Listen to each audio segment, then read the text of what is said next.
Taurus, Sun, Moon, Venus, and Mars signs, and welcome to your reading at this time. I've gone ahead and pulled out some oracle cards for you. We're going to work with the Whispers of the Ocean, the Dreams of Gaia Tarot, as well as the Druid Animal Oracle. So your opening message, we have the card of Look Beyond the Surface. Avoid becoming distracted by surface issues. Focus on the underlying motivation, cause, or beauty in a situation. Seek ways to bring depth to your world.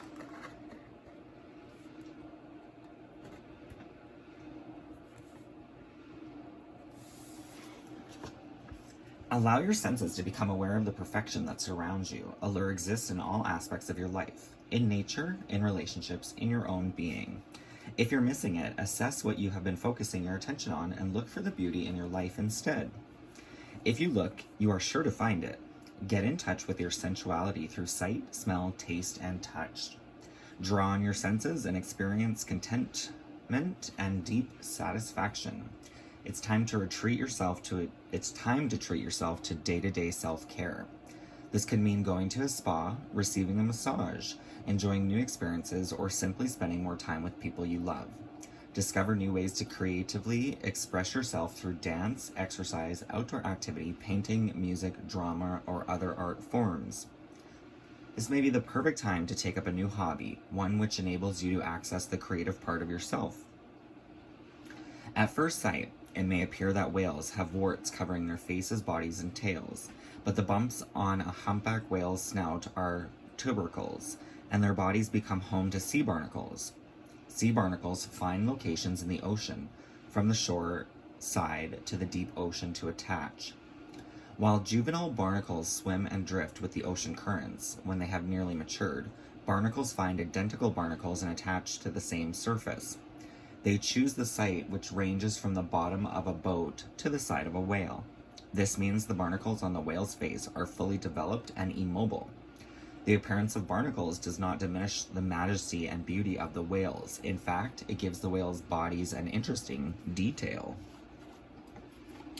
So clarifying this energy with the Ethereal Visions Tarot, we have the sun illuminating your path. So there definitely may be things coming to light for you at this time with the world and its cycles. This may be a call to travel, to explore. You may be feeling called to a particular place at this time. We have the Page of Wands, examining your passions, your interests, with the Two of Wands. The Two of Wands can also be a card of travel, of optimism. This can also be a card of basically having courage, but not being blinded.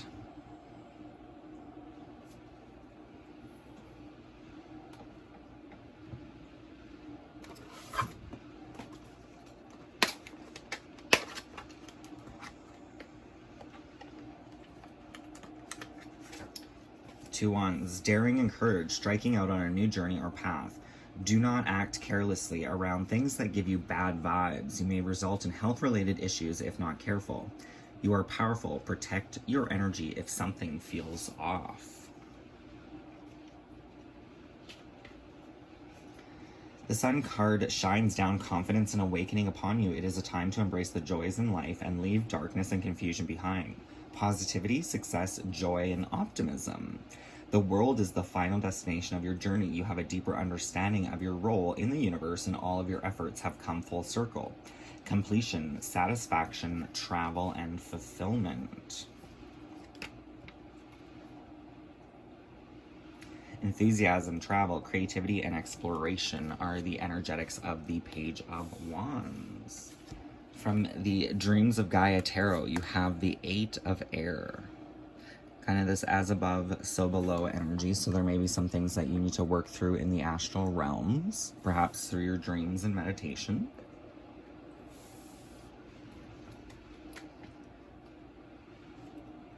We are creatures driven by our egos. Our ego is in part our identity, the center of our consciousness. It is driven by our instincts and base desires and constrained by culture and society. It can have us feeling confident and certain, or it can have us feeling uncertain and afraid. It can also employ one of several defense mechanisms to shield us from uncomfortable truths or a reality that we are not willing to or ready to accept. So many of us are afraid of the truth.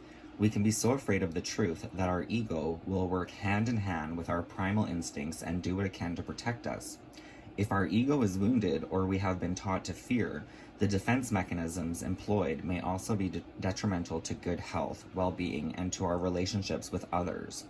Our need to feel safe, to feel good, to be right, to be better, to be needed, and to be loved can result in evidence at hand, reality, being distorted and shaped to fit our perception of events so that what we want to believe is in conflict with fact. Cognition is the process of acquiring knowledge and understanding through thought, experience, and the senses. Cognitive dissonance is a conflict that arises when an individual attempts to hold on to two conflicting beliefs or thought processes at the same time. That conflict can give rise to mental, emotional, and physical discomfort, especially when our actions and our reason for behaving in a particular manner war with our natural sense of right and wrong and the moral code we are taught by those around us.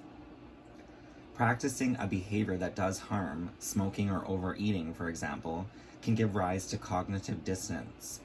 The desire to continue doing something that everybody knows and cannot deny is harmful is rejected by a belief that it benefits the individual more than it harms them. Their parents or grandparents may have smoked for decades with no apparent ill effects, or the individual may come from a long line of overweight people who all lived long and happy lives.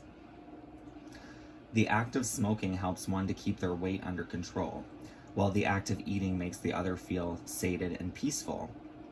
There is an emotional or psychological hook, and so they continue, even though their choice to do so could result in their chronic ill health, even death. What they have is an addiction, and what their mind attempts to do is to make them feel good about the fact that they refuse to give up their addiction.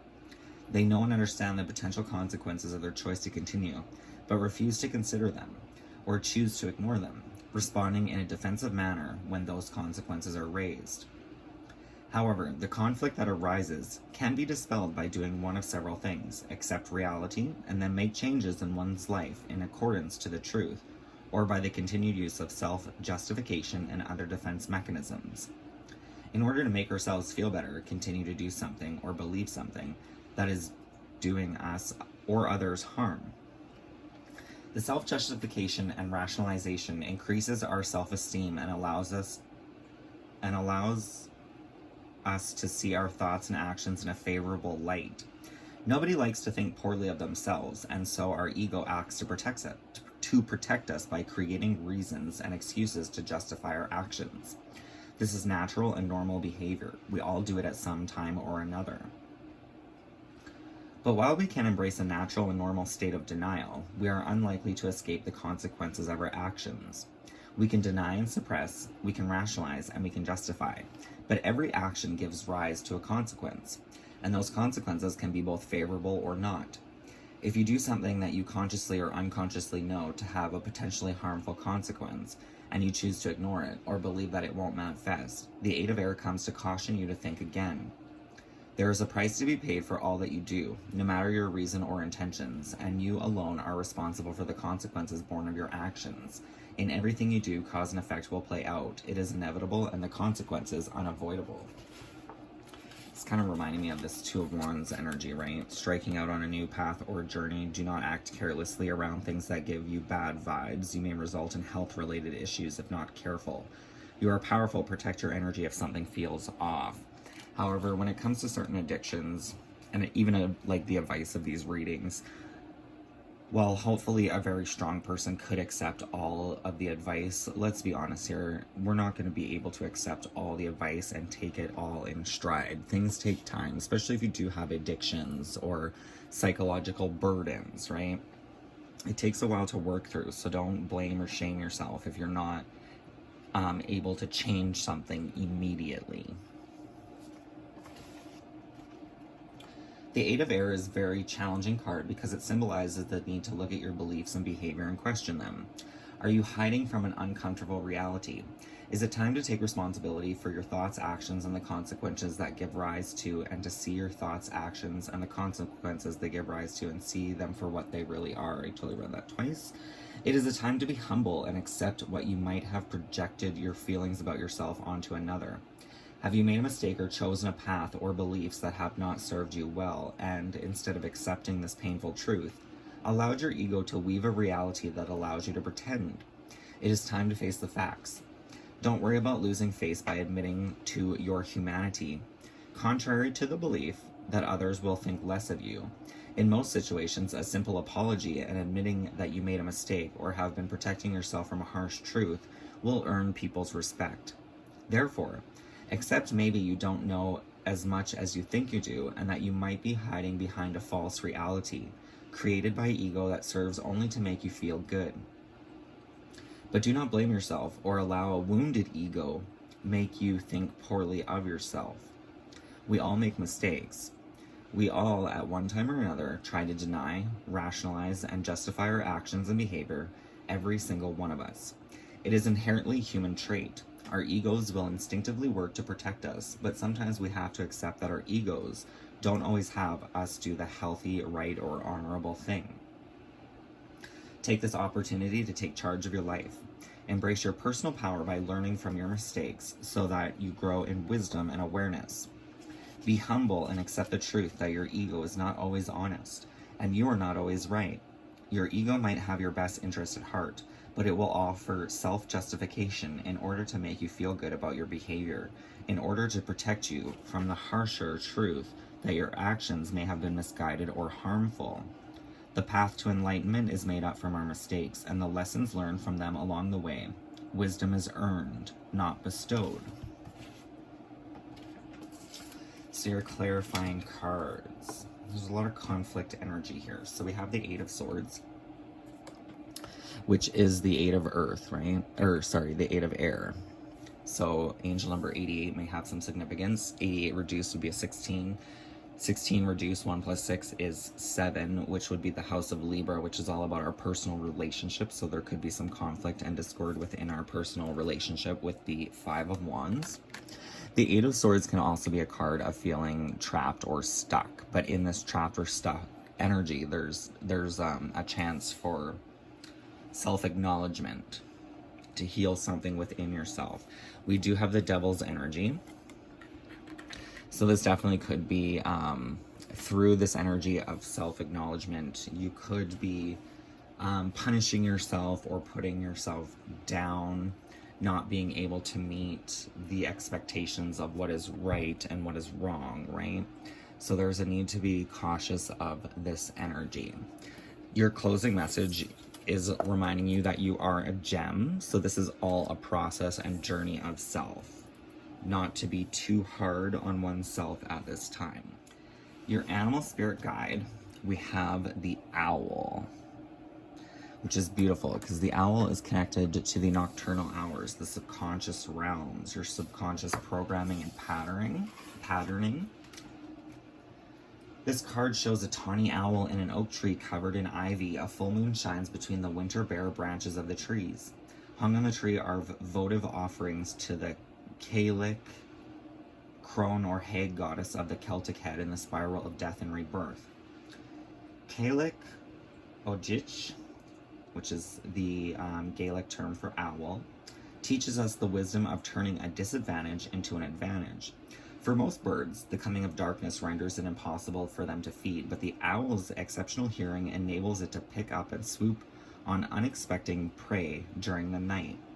Twilight has been described as owl light, and going for a quiet walk in the woods at this shimmering time of twilight is an excellent way to develop a sensibility to the other world and the inner soul of nature.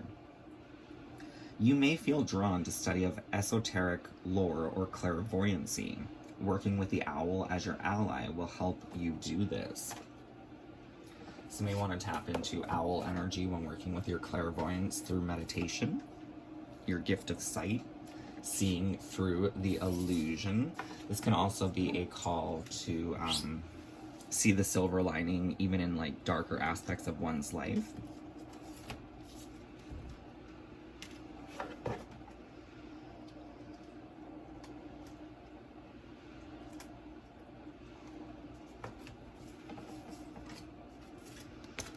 So clarifying, we have the Queen of Wands.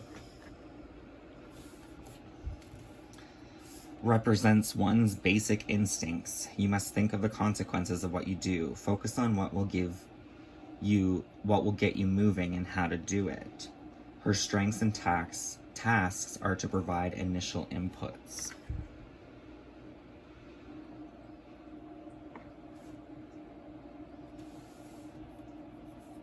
So this, with the owl, there may be a call to focus on the consequences of one's actions and how to resolve them. We do have the Three of Pentacles, which is all about working and collaborating with other people. With the Ten of Swords. The Ten of Swords can represent endings, betrayal, suffering. So there may be some sort of ending with somebody. Perhaps this was a consequence of a certain energy you put out.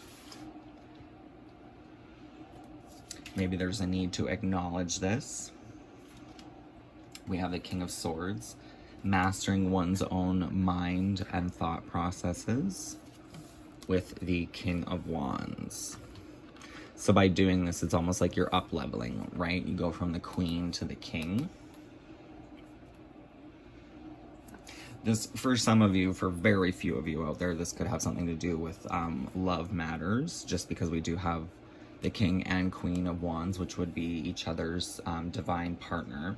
However, the other cards don't really suggest love. So I would see this as, by honoring your own mind, it's kind of this energy of check yourself. So if you can see where you went wrong, you claim your own thought patterns and processes, and you can change your subliminal programming, your subconscious programming with the owl's energy to evolve into the master of one's passions and mind here. So I've gone ahead and shuffled all the tarot cards that came out for you to see what the main areas of focus are. So we have all wands here. We have the Queen of Wands, the King of Wands, the Devil, and the Page of Wands.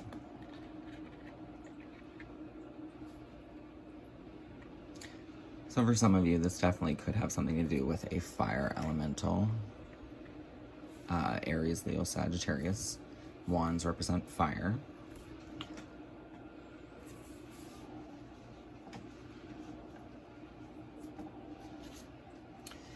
The Suit of Wands mirror your consciousness and gives insight into the core of what you are, both internal and external. They urge you to take action in situations that arise in your life. Fire, Aries, Leo, Sagittarius, and the direction of the south. So this is kind of like your foundation, which can be your inner core beliefs. With all this fire energy and the Devil sitting here, this could definitely have something to do with lust, temptation, addiction, for sure.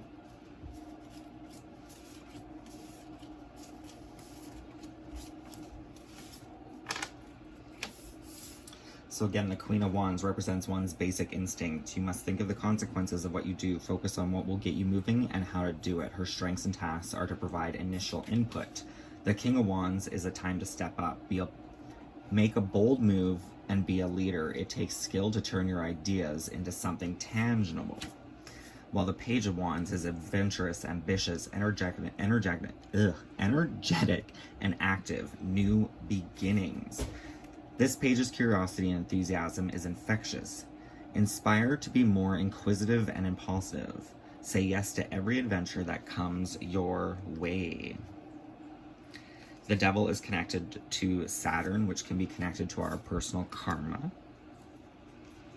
The Devil shows you the problems that constrain you are an illusion. The binding is of your own. It is time to ask yourself what it is that holds you back, and are you truly helpless to change the situation? Which is very much reminding me of this Eight of Swords card here. Addiction, obsession, control, and materialism are the main factors of the Devil card.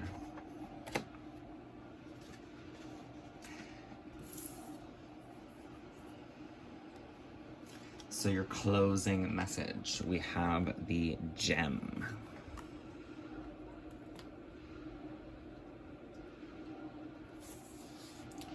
The Gem always kind of reminds me of Gemini, which can be the dualistic natures that reside within all of us, right? Our light and shadow, our subconscious energy, our inner reality reflecting in our material world.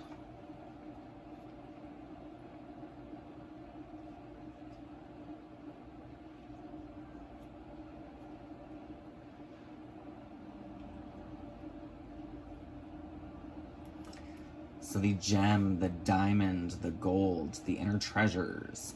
There are infinite names for the gem. It is also known as the jewel, the star, the talent, the gift, the gold. One thing for certain is that it is found deep within a substance that is very much unlike it. For example, a diamond in the rough. The gem always stands in contrast to its surroundings. You can't find it when you are among comforts and pleasantries. Precious stones develop slowly deep in the earth, amid pressure and darkness. Discovering the gem requires a descent beneath the surface, where there is no definite map. Yet the longing to touch the true gem within us is so strong that we cannot help but seek out its radiance. Your gem, like your destiny, is unlike any other in the entire world. Keep digging. So this is definitely like a deep dive into oneself, which is kind of beautiful, right? Because you have looked beyond the surface of appearances, right? It's interesting because in this card it talks about these little barnacles looking like warts, right? So if you look at the whale, you think, oh, the whale has warts, but beneath it, it's actually offering a home to living creatures. So there's always kind of this beauty through the darkness, right? Diving into the depths of oneself. And you have the spirit guide of the owl to help do this. And your journey, I can't really tell you what you will see because everyone's journey will be different. You will see things and you will see things about yourself in a way that you are basically programmed. So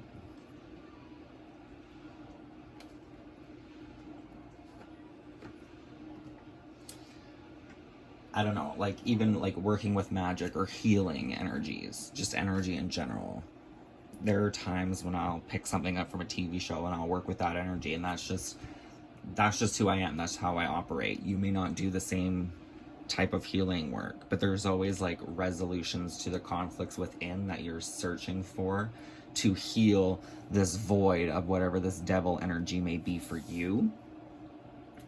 So the mystical realms, the subconscious, is very unique to every individual. It's unique to you and yourself. You work with it how you work with it. But the most important thing is try to do the things that are right for you and your journey to find resolution within, so that you step into this Queen of Wands energy. And this Queen of Wands is holding a sunflower, which really is gratitude for life itself. She also has this cat here. Cats are also nocturnal creatures. They can see in the darkness through the illusion, right? And the more you can do this, the more you start to break any cycles or patterns you may have held on to, any coping mechanisms, to illuminate the beautiful truth of your soul journey with the sun's energy. So that is the reading I have for you at this time, Taurus. I hope it helps give some guidance into the illusions of oneself. Many blessings. If you resonate, please feel free to like this video. Don't forget to subscribe, and I will see you next time. Live, love, and light. Take care.